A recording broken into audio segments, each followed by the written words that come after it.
Hola, and welcome to this installment of Astrology versus Psychology, where we're going to be going over eating disorders today, both anorexia and bulimia. And thank you for joining us. And we're also joined by Angela Eureka Smith Hi, everybody. of many things, Authortunities among them.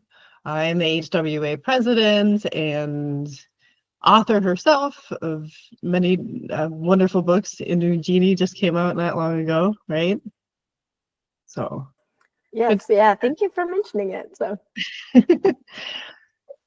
and this is 11th House Publishing. I'm Nikki. I have a decade of astrology experience, and I have learned to come at psychology from the lens of astrology, and that they too can be very healing when put together. In fact, psychology has its roots in astrology. So the Jungian principles came from the astrological archetypes that we're talking about. So there's big overlap. I think that a lot can be learned. And so without further ado, I'll sort of dive in. And I know these can be sensitive topics. So some of them are, I mean, they're all kind of sensitive because you're getting labeled with a disorder, but these two can go pretty deep depending on the origin of them. So right off the bat, when I thought of eating disorders, eating and food in astrology is Venus, Taurus specifically. And so Taurus in the second house deal with like sensual matters, food being associated with that, but also just kind of the love of it, you know, the taste of it, the cultivation of food, and one's sense of value and self-worth comes from the Taurasian end of Venus. But then there's the end of Venus that is the Libra, which likes to be liked. So there's an aspect here of wanting to make sure one's really well put together looking as well that comes with Venus. So I expected to see her involvement in some way, depending on whatever's motivating the person. But then you also have the Mars aspect, which would be the ascendant as well, right? So I would expect maybe some interaction with that to be prevalent because it's the physical body.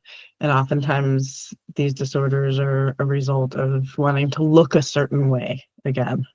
So a teaming up of Venus and Mars energy, and maybe not so harmonious, because in astrology, there's no good or bad, right? It's all a spectrum. But in the more negative frequencies, you can get these disorders that are harmful to the body. For the negative end of Venus is wanting to be liked at all costs, you know, and Mars being the physical self. But then also Virgo can get in on the mix depending, because Virgo deals with health. Virgo, the sixth house, Mercury, it's all in the perception of the body. So if you start seeing a distorted perception, that can skew things. And so there's that aspect of it. And then to kind of pair with that would be Neptune, their involvement as well. And we've been seeing recently a lot of Neptunian involvement in some of these disorders because it's illusions, you know, and it's coming at things from many different angles, being that it's all 12 signs. So it has a lot of these energies in it inherently, and can deal with in the negative, like deception. So a distorted perception when you look in the mirror, which is also Neptunian energy. So a combination of all these things, maybe Saturn in there as well, because there can be a restrictive element of needing to restrict one's diet that I could see coming into play. Okay, so I've brought up what the DSM-5 has to say on anorexia, and it's restriction of energy intake, to be Mars, relative to requirements leading to significantly low body weight in the context of age, sex, developmental trajectory, and physical health, health being Virgo, right? Significantly low weight is defined as a weight that is less than minimally normal for children and adolescents, less than minimally expected. And then pairing with this, you have an intense fear of gaining weight or becoming fat or persistent behavior that interferes with weight gain, even though at a significantly low weight. So the fear aspect, I should add in here to Pluto, or that obsessive energy, even Rahu, right? And actually we'll see this in some of the charts to come, that this plays a significant role because it deals with also this delusional obsessive energy on these aspects. So also Saturn deals with fear. So again, depending on where these come from, and I can't speak to that as we go into these charts necessarily.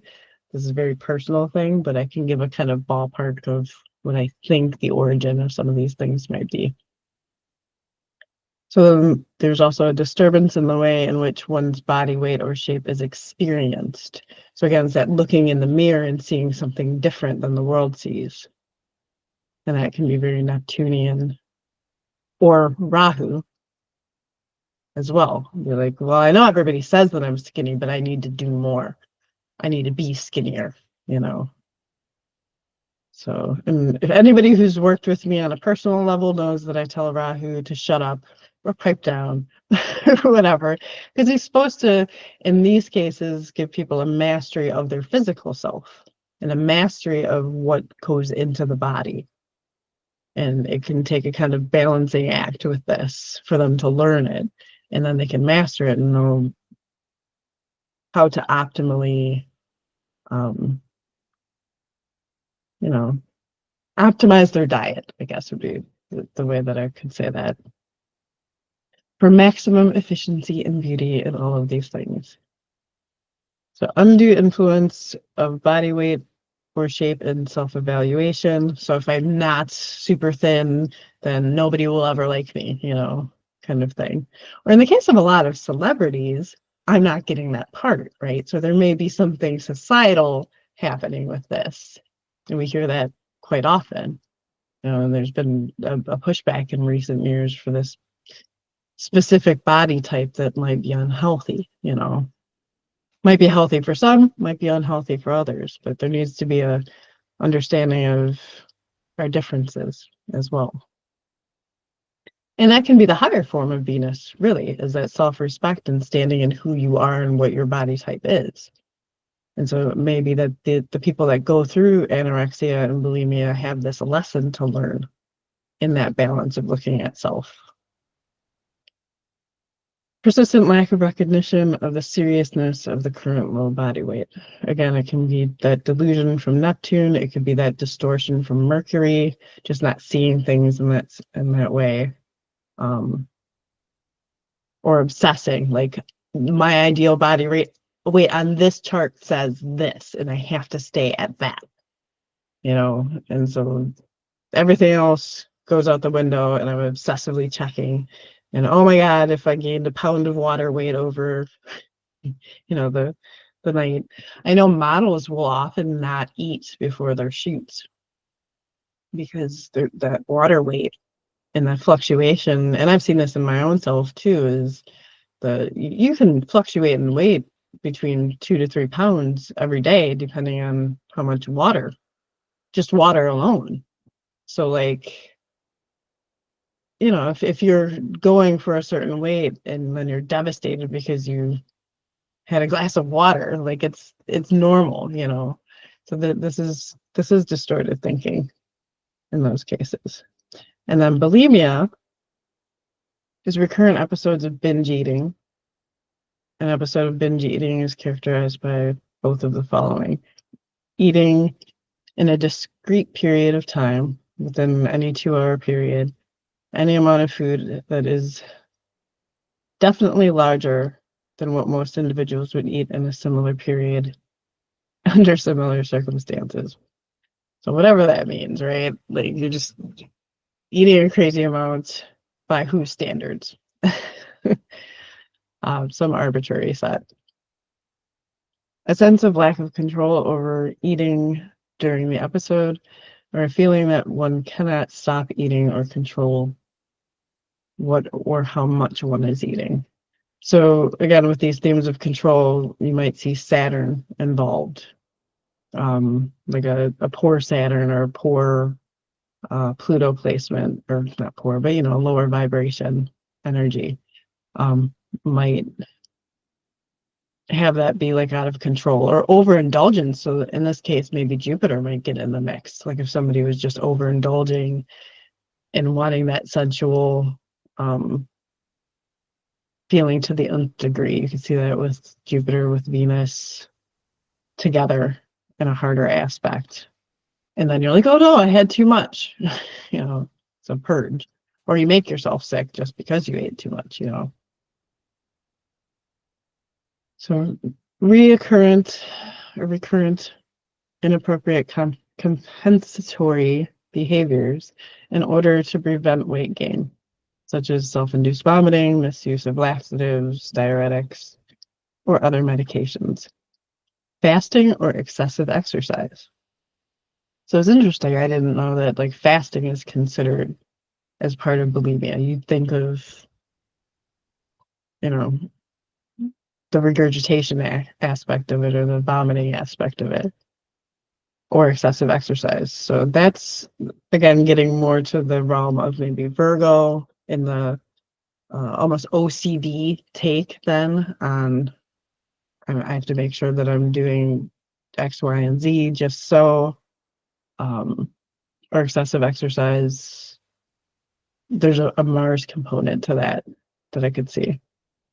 So the binge eating and inappropriate compensatory behaviors both occur on average at least once a week for 3 months. Self-evaluation is unduly influenced by body shape and weight, and the disturbance does not occur exclusively during episodes of anorexia. Okay, so we got a pretty good handle on it then from some of the energies I talked about. You can see how they're evident within the diagnostic criteria. And so let's dive into some of these charts of some celebrities that are known for this or who came out with, you didn't see Angela had her dog at her lap. That's what I was laughing at.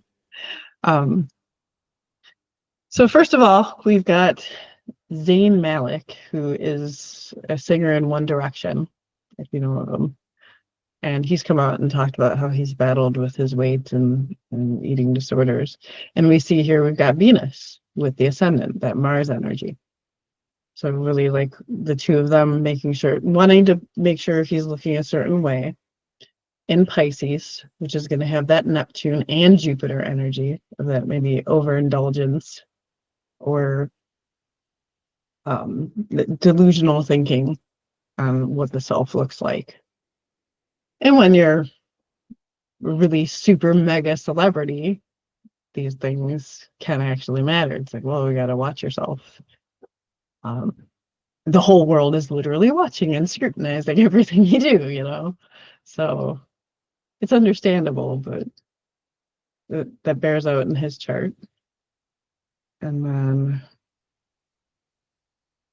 Richard Simmons, which I was like, oh, I'm definitely pulling up his chart. Just interesting on lots of different levels, but I was like, he battled with this. And he took his exercising and made a lifestyle out of it, right? Those videos, sweating to the oldies and stuff. It's like, hey, if I'm going to be doing this anyway, I'm going to make. And I think he actually talked about his battle with bulimia or anorexia or something at some point. I remember that. Yep. Yeah, he did. So, and again, we see with him, we've got Neptune with the ascendant, that illusion on what one's self looks like. And now in his case, he was big. Like he had gained a lot of weight and lost it at one point. So he went to the extremes, and he's a Libra ascendant, which deals with balance over one's life, balance in the body over one's life. And that's kind of a big lesson in that. And then we've also got the moon in there, which the moon is the intuitive, emotional side, like right in there. So I could totally see this being like an emotional eating experience and then or overeating, and then, oh my God, gotta get rid of it, right? Or not feeling emotionally settled until he's done so much exercising by 6 a.m. or whatever it is. Like, he was pretty extreme. So that bears out. And then also we've got Rahu here in Taurus for him. So again, Taurus being that sensual eating experience and kind of obsessing over that. Just as an aside, but it's kind of all over his chart in a couple different ways. Kesha, we've got, she has, let's see. So what stands out with her is that in the first house here, we've got Saturn. So dealing with the fear, dealing with the restriction on the body is part of that. But then also Pluto, control and obsessive thinking, in an opposition to Mars here in Taurus, the sign of eating. So it's kind of a couple different factors here that could be affecting. So we see a couple different factors as to what could be affecting Kesha, depending on what was going on with her psychologically or the perceptions of others, kind of, or feeling like she needed to control, or the thing that she could control in this case was her body and her physical self. So that's what she decided to do and how she decided to do it. So a couple different things there. Jessica Alba, we see she, if I remember right, had a disorder in her youth and ended up getting a hold of it. So that was something that she grew out of relatively young, at least according to her, the bio that I saw. And we've got a lot of stuff happening in Taurus here again. The sensual plus Venus is there.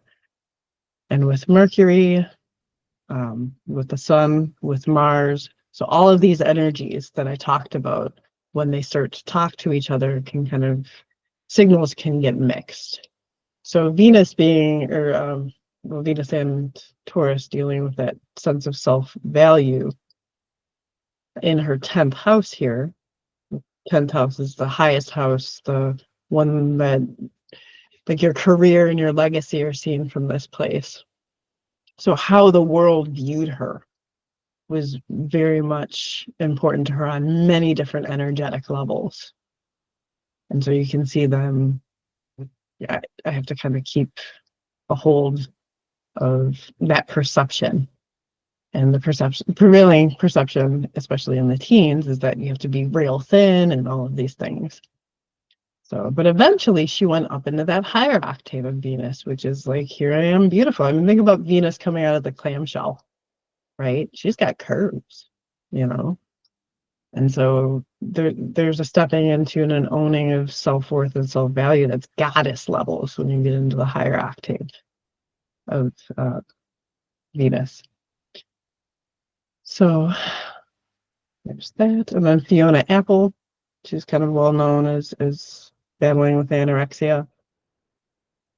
And here we see she's got Rahu.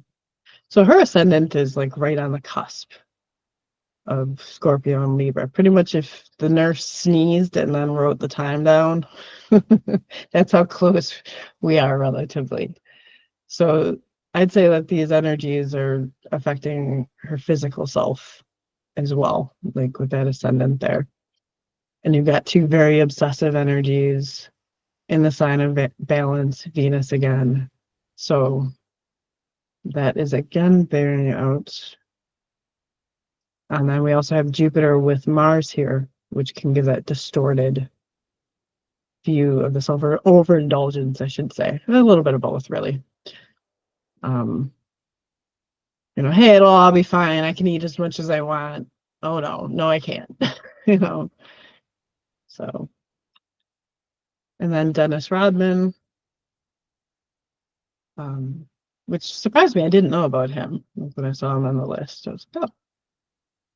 But yeah, when he was like at his height in playing professional basketball, like he got really, really into his physique, which you could see, right? And he's a Capricorn ascendant, so they will work really hard to have that best prime condition for their chosen profession. So I could see that.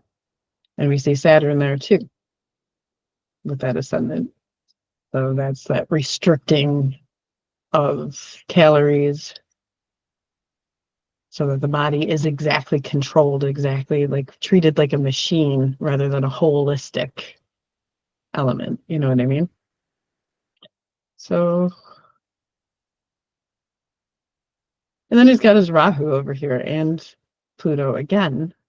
This came up in one of the previous ones in Virgo. So there's this obsession about health that can come with this energy, big time. And his beliefs about that had to be kind of worked through in time. And he came out and talked about it, which I think is great, you know, to help raise the collective zeitgeist on this. And Demi Moore, she's got the Jupiterian, Piscean, Neptunian, right? What she saw in the mirror versus what reality was could be distorted at times. You know, seeing everybody else. I mean, it's Demi Moore, for God's sakes. Do I need to say, like, beautiful goddess as she is, but not necessarily seeing it, you know. And we have Venus with the sun, which can, when Venus is with the sun, it's like those beautiful goddess energies are hard for the inner self to see. It's almost like the sun is so bright that you can't see Venus, right? Even though we might feel that out, she might not have at certain times in her life. And then you can see you just got a lot of these conjunctions of all the planets that I talked about all smashed up into one. You know, just distorted view of herself. And it's all in Scorpio too. Scorpio deals with sensuality, sexuality on a different level. So here's Demi Moore, this sex goddess symbol, right? And she's just either not feeling it or feeling the pressure to maintain it, you know, at this impossible beauty standard. So, all right, and that's it. I pulled quite a few this time because I wasn't quite sure. This isn't something that I have a whole lot of experience with clients coming in and talking about. So, you know, I had my suppositions about it, but then, you know, it could go any which way. It's interesting, the variety. I mean, some of them are kind of obvious, but there was quite a few surprises in there as well. Like you can see that obsessiveness with Richard Simmons. You know what I mean? But like Demi Moore, no clue. Yeah, she kept it well hidden. Mm-hmm. And that was part of her job too, really. It was to, you know, she was the sex symbol, and there's certain things that go into maintaining it, especially to Hollywood standards. Huge Yeah. amount of pressure. So yeah, I think what we learned from this is that it can be very complex, but that it ultimately deals with kind of this distorted energy and in the lower vibration. But so the highest vibration of Venus is stepping into that goddess energy and accept the ultimate acceptance of yourself as you are. You're beautiful no matter what. That's what Venus says. Yeah. And balance comes not from worrying about what others are viewing you. This is what the balance is from within. You know, that Venus seeks, that acceptance of your own beauty standards. And then the highest form of that Neptunian and illusion energy, or you know, looking in the mirror and seeing a distortion kind of thing, is spirituality. So it's actually Neptune is the highest octave of, or the higher octave of Venus energy. So it's ultimate love and uh, exception, ultimate love and acceptance. Thank you. Of, you know, who you are in the grand scheme of things. So if you're looking at yourself and being like, oh, I'm less than, like, remember, it's that remembering that we're all God's creatures. You know, we're all part of this universe, and that I mean, just think of everything that had to happen in this moment for you to exist. Like, the universe is absolutely amazing in a million ways. So maybe like taking that more spiritual path out if you're suffering from this, and discovering how divine you actually are, and that you don't need to be living by somebody else's standards, you know, or that desire to be liked or whatnot. And if it's coming from a place of control, as in the case of Pluto and Saturn, or obsession, you know, understanding the root cause of where that control might be coming from. Is that a control from outside influences? Or is that a feeling that you have a lack of control and this is the one thing that you can control in your life? And maybe work on that to be your own authority. So it's very similar, you know. It's valuing the self, but just in a slightly different way. Being willing to buck standards of beauty and go against the status quo. That can be Saturn energy too. You know, Saturn, I'm always like, it is the status quo, and that's a big part of it. But Saturn also rules Aquarius. It's a co-ruler. So it's like, I'm going to do things my way. I'm the emperor. I'm the one in control, right? So just something to keep in mind. And then Mercury and Virgo energy and its obsessive tendencies is like, one is like, even just noticing when you're, okay, is this true, or is this my monkey mind kind of going at a million miles a minute? Okay, I need to stop, maybe go do something else. You know, tap into that higher vibration of Neptune, which is Mercury's counterbalance of relaxation. You know, this too shall pass. You know, go read a book, take a bath. You know, something that takes you out of that hamster wheel that the Mercury energy can get onto. And see that it's okay.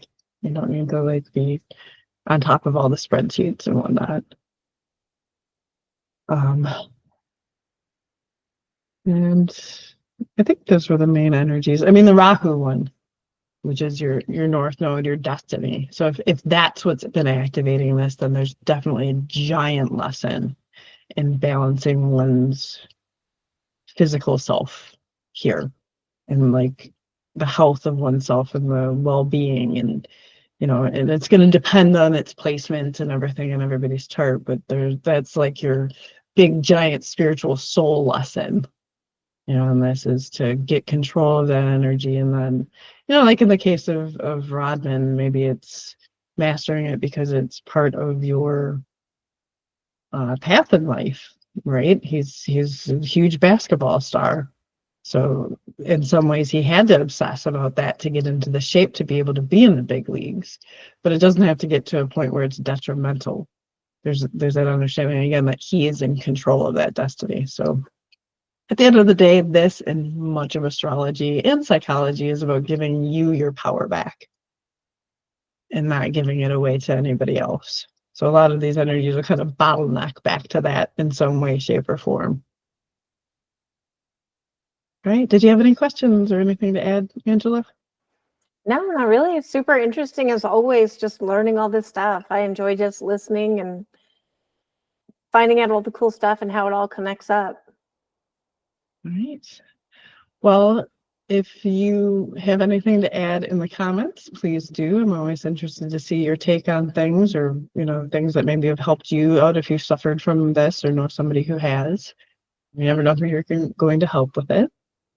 And I'm Nikki with 11th House Publishing, and I do chart reading. So if you want to know where your Rahu is, or if this is something you struggled with and could maybe use some help working through the energies, let me know and contact me. And Angela is with Authortunities. So we go live with this segment every Wednesday at 6:30 in the Authortunities Hub. It's a algorithm-free community for creatives of all type. And we'd love to have you join us there, join in the conversation for the next round. And it's just a relaxing, wonderful environment that Angela has made and been breaking this week. Much breaking this week, which then broke my brain, but but it's all fixed now. Learned a lot of things. So if you like what we're doing here, like, share, subscribe, all the things. It helps us out, helps us grow. And until then, I will talk to you later. Thank you. Bye.